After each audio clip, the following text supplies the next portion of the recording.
Hey guys, in this quick video I'm going to show you how you can possibly fix the issue with the LG refrigerator when you're gonna have the FF error code.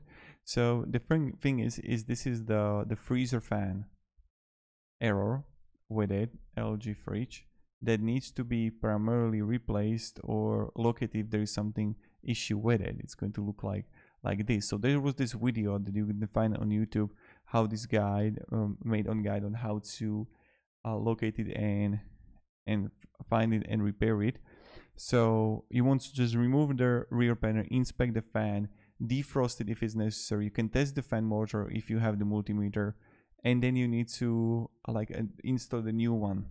So just want to make this quick video regards what is the actually issue for you, and have a great day and goodbye.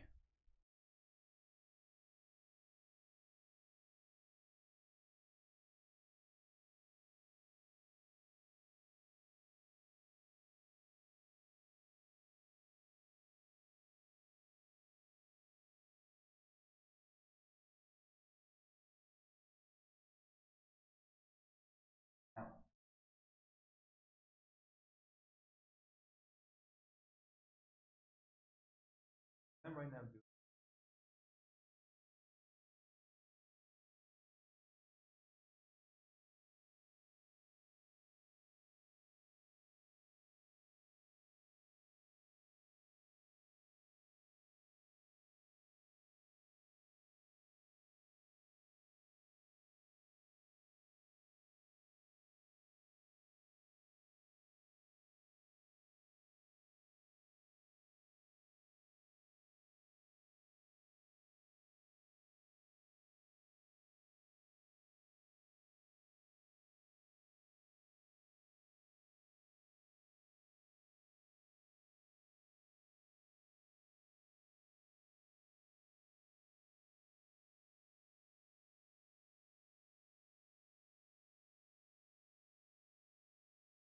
So there were